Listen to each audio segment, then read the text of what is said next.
দর্শক, Gazipur Rhodes and highway সড়ক ও জনপথ বিভাগের বিরুদ্ধে একটি প্রশ্নবিদ্ধ অভিযানের অভিযোগ উঠেছে। এখানে দুইটি বিল্ডিং রয়েছে, যে বিল্ডিং দুটি রোডস এন্ড হাইওয়ের জায়গায়, কিন্তু এই বিল্ডিং দুটিতে ক্রস চিহ্ন দেওয়া হয়নি, অর্থাৎ এই বিল্ডিং দুটি ভাঙা হবে না। এর পেছনের কারণ হিসাবে ব্যবসায়ীরা যে কথাগুলো বলছেন, আমরা সরাসরি তাদের সঙ্গে যুক্ত হয়ে তাদের কথাগুলো তুলে ধরার চেষ্টা করছি। উনি এই বাসার মালিক, ওই মহিলা আমাদের এসে বলছে যে 5 লক্ষ টাকা লাগলেও আমি এই বাজারগুলো ভাঙাবো। তা আমরা বললাম যে বাজার যে ভাঙবেন আপনার বাড়ি তো ভাঙা পড়বো। উনি বলছে এটা সরকারে বুঝবে, এটা তো তোমাদের দেখার বিষয় না। এখন উনি 5 লক্ষ টাকার বিনিময়ে আমাদের যে বাজার ভাঙা হলো, তাহলে বাইরে কেন ভাঙানো হবে না স্যার? এটা তো সরকারি জায়গার মধ্যে পড়ছে। ওনার নাম হচ্ছে নুরুল। ওইটা আলফাতুন নেসা এই বাজারে প্রকাশ্যে দোকানদারদেরকে তার বাড়ির সামনে ডাইকিয়া প্রকাশ্যে বলছে টাকা, হ্যাঁ 5 লক্ষ টাকা দিচ্ছে, এই টাকার বিনিময়ে বাজার ভেঙে দিব। তার বিল্ডিং এ কোনো ধরনের আসুরও লাগতো না। এটা কি সত্য কথা? জি জি জি, সত্য কথা। সবাই শুনেছেন? জি। আর এই মেয়ের স্বামী হইলো আওয়ামী লীগ করে 7টা মার্ডার কেসের আসামি, আরো তার বাসুর, শ্বশুর, দেওর যা আছে সবাই মোটামুটি প্রায় 15-20টা মামলার আসামি। হ্যাঁ, রোডস এন্ড হাইওয়ে জায়গা। যখন আমরা মাপতে আসছে তখন জিজ্ঞেস করতে বলছে যে বিল্ডিং 6 ফিট পড়ছে। তখন আমি মেদেশে স্যারে বললাম, উনি বললো কি যে আমাদের কাছে আমরা করবো, এটা তো আপনাদের দেখার বিষয় না।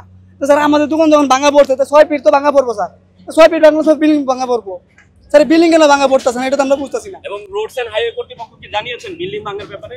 হ্যাঁ, এই যে সার্পিয়ার আইছে, সার্পিয়ারে জানাইছি। সার্পিয়ার আমাদের সবার সামনে তো প্রকাশ্যে আনিছে, আমার সামনে আনিছে প্রকাশ্যে। হ্যাঁ, প্রকাশ্যে। তারা এটা বিল্ডিং ভাঙতেছে না, তারা এখন চলে যাইতেছে সামনের দিকে। দেখেন আমাদের দোকানপাট ভাঙা চুরমার করে দিচ্ছে। আমরা দোকানদারি না করতে পারলে কি করবো? দেখেন আমাদের বিল্ডিং না ভাঙা, তারা সরকারি জায়গায় বিল্ডিং করছে, এই বিল্ডিং না ভাঙা তারা আমাদের দোকান উচ্ছেদ করে এখন চলে যাচ্ছে সামনের দিকে। আমাদের এই বিল্ডিং সরকারি জায়গা করছে, এই বিল্ডিং কি তারা ভাঙবে না? হাইওয়ের জায়গা যদি সব পুরানি তো হইব, একটু রাখতে পারবো না। কিছু ভাঙবো কিছু ভাঙবো না, এটা তো কোনো কথা না। এই যে ভাঙে নাই, বিল্ডিং গাড়ি মাফে সেই তো ভাঙে নাই। আর তো আমাকে সামান্য লোকেরা আমরা পেটে খাইতে খাই এটি ভাঙা ফেলাইছে, এটি ভাঙা ফেলাইছে। এটা ভাঙে না, 1টা 2টা 3টা। এই যে ওই যে কোনটা ওইটা পড়বে, এইটা পড়বে, এই যে এটা পড়বে। এই যে বলেন 3টা বিল্ডিং এর একটু ভাঙে না, কিন্তু আমাকে সব গরিবেটি ভাঙা ফেলাইছে। দর্শক, যেই বিল্ডিংটা দেখানোর চেষ্টা করছি, এই দুটি বিল্ডিং, এই বিল্ডিংটা রোডস এন্ড হাইওয়ের জায়গায় পড়েছে ব্যবসায়ীরা বলছেন, এবং আরো একটি বিল্ডিং দেখানোর চেষ্টা করছি, এই বিল্ডিংটাও রোডস এন্ড হাইওয়ের জায়গায় পড়েছে। তারপরও এই দুটি বিল্ডিং ভাঙা হচ্ছে না। রোডস এন্ড হাইওয়ে কর্তৃপক্ষের সঙ্গে সমন্বয় করেই এই দুটি বিল্ডিং ভাঙা হচ্ছে না বলে স্থানীয় যারা ব্যবসায়ী রয়েছেন, যারা ক্ষতিগ্রস্ত হয়েছেন, খুদে ব্যবসায়ীদের দোকানপাট ভাঙা হয়েছে, কিন্তু দুটি বিল্ডিং রোডস এন্ড হাইওয়ের জায়গায় থাকা সত্ত্বেও ভাঙা হচ্ছে না। এই দুটি বিল্ডিং এর মালিকের নাম নুরুল আমিন, তিনি স্থানীয় আওয়ামী লীগ নেতা।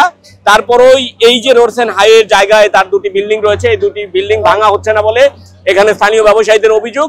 তাছাড়া গত কয়েকদিন মাইকিং করা হয়েছে, মাওনা চৌরাস্তা থেকে গড়গড়িয়া মাস্টার বাড়ি পর্যন্ত উচ্ছেদ অভিযান চলবে কয়েকটি বাজারে, কিন্তু উচ্ছেদ অভিযান মাঝখান থেকে 1 নম্বর সিএনবি বাজার থেকে করা হয়েছে। এই অভিযানটি 100% প্রশ্নবিদ্ধ একটি অভিযান বলে জানিয়েছেন স্থানীয় ব্যবসায়ীরা। প্রিয় দর্শক, গাজীপুরের 1 নম্বর সিএনবি বাজার এলাকা থেকে জানানোর চেষ্টা করছিলাম। এতক্ষণ সঙ্গে ছিলাম মোহাম্মদ মুজাহিদ, নয়া দিগন্ত, গাজীপুর।